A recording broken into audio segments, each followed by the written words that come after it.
नमस्कार, you and yoga में पुनः आपका स्वागत। आज के अंक में देखेंगे कि मंत्र वास्तव में क्या होता है। मंत्र जो हम पढ़ते हैं, मंत्र जो हम सुनते हैं, मंत्र जो हमारे चारों ओर दृष्टिगोचर होता है, मंत्र जिससे हमारा नित्य का संबंध है, लेकिन उस मंत्र के बारे में हम कितना कम जानते हैं।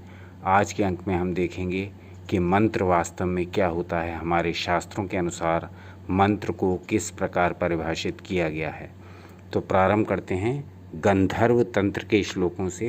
गंधर्व तंत्र का यह श्लोक संख्या 1 और 2। तो देखते हैं इसमें मंत्रों के विषय में क्या कहा गया है।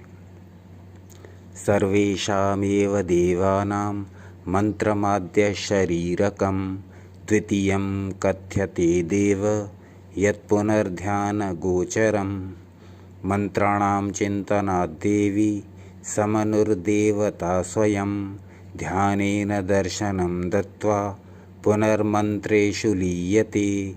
तो ये गंधर्व तंत्र का पहला और दूसरा श्लोक है। अब देखते हैं कि इन श्लोकों में मंत्र के विषय में क्या बताया गया है। मंत्र को बीज कहते हैं।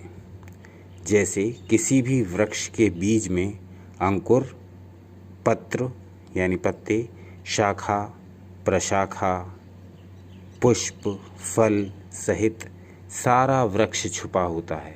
एक बीज के अंदर ही पूरा का पूरा वृक्ष, उसकी डिज़ाइनिंग होती है।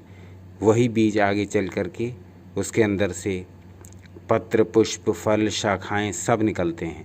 तो एक बीज के अंदर पूरा का पूरा वृक्ष समाया हुआ होता है। उसी बीज से तुलना करते हुए आगे कहते हैं, वह बीज ही का आदि शरीर प्रथम रूप है।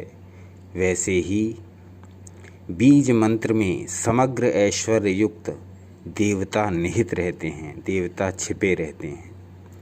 यह बीज मंत्र वर्ण अक्षर ही देवता का आदि शरीर प्रथम रूप है, जो दृष्टिगोचर है। ये दिखाई देता है। मंत्र से हम जो मंत्र बीज रूप में देवता जिस मंत्र में वास करते हैं, वो मंत्र हम अनुभव कर सकते हैं, और उस मंत्र के अंदर वही देवता छुपा रहता है जिसका मंत्र हम पढ़ रहे हैं, जिसका मंत्र हम जप रहे हैं। तो आगे कहते हैं, जैसे भूमि में बीज बो करके जल सिंचन करते रहने से पत्र, पुष्प, फल युक्त वृक्ष हो जाता है। जैसे हम किसी बीज को धरती में बो दें और उसमें लगातार जल आदि सिंचन करते रहें, तो कुछ समय बाद ही वह पत्र, पुष्प, फलों से युक्त वृक्ष बन जाएगा। वह वृक्ष बीज का दूसरा शरीर होता है। तो ये वृक्ष क्या है? बीज का दूसरा शरीर है। वैसे ही शिष्य की हृदय भूमि में गुरु मंत्र बीज का रोपण करते हैं। गुरु जो होते हैं वो शिष्य के हृदय में मंत्र के बीज को बो देते हैं। तब आगे क्या होता है? तब शिष्य के जपरूप जल के सिंचन से, अब गुरु केवल बीज को बो सकते हैं शिष्य के हृदय में, जो मंत्र उन्होंने दिया है वो दे सकते हैं केवल। लेकिन जब तक शिष्य उस मंत्र का जप नहीं करेगा, यानी उस बीज को पानी नहीं देगा, तब तक कुछ भी फल नहीं मिलेगा। तो आगे कहते हैं, तब शिष्य के जपरूप जल सिंचन से उसी बीज मंत्र से देवता प्रकट होते हैं। कौन से देवता प्रकट होते हैं? जो मंत्र का जप किया जा रहा है, जिस मंत्र के वो देवता हैं, वह मंत्र जपने से उस मंत्र के देवता उस शिष्य के हृदय में प्रकट होते हैं, यदि वो मंत्र का जप निरंतर करता रहता है, यानी नियमित रूप से करता रहता है।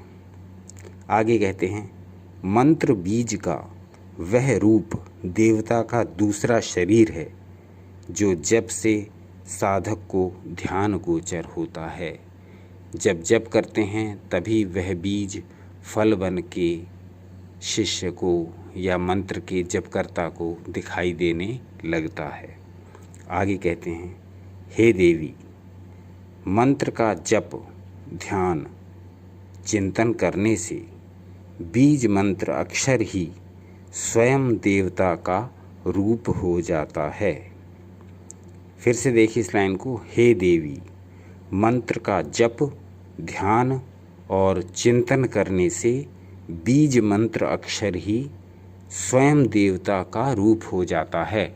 जो बीज मंत्र जप रहा है साधक, वही उसके निरंतर जप के फलस्वरूप देवता का रूप धारण कर लेता है।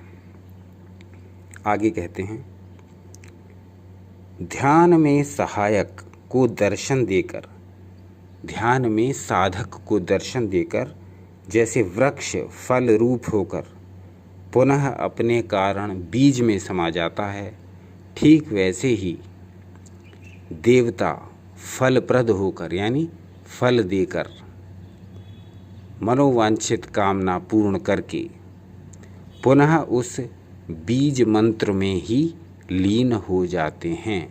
तो देवता कहाँ से आते हैं और कहाँ चले जाते हैं?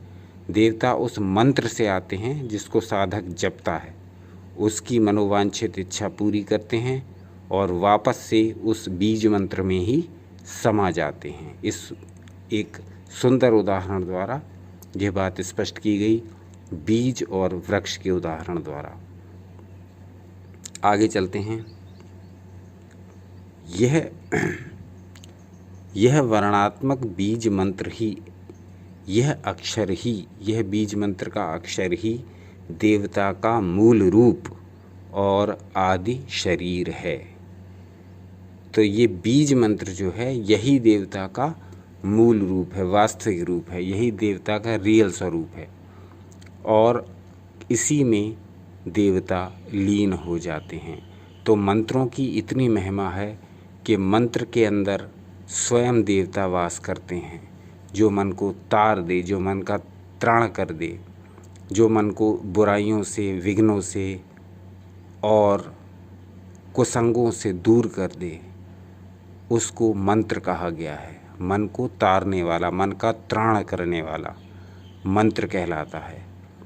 तो कोई भी मंत्र जपें तो यह सोच कर जपें कि उस मंत्र में, उस मंत्र के देवता विशेष निवास करते हैं और मैं इस मंत्र को जप रहा हूँ, तब पूरी श्रद्धा, आस्था और विश्वास के साथ जप रहा हूँ कि इस मंत्र में स्थित देवता मेरे कार्यों को सिद्ध करेंगे।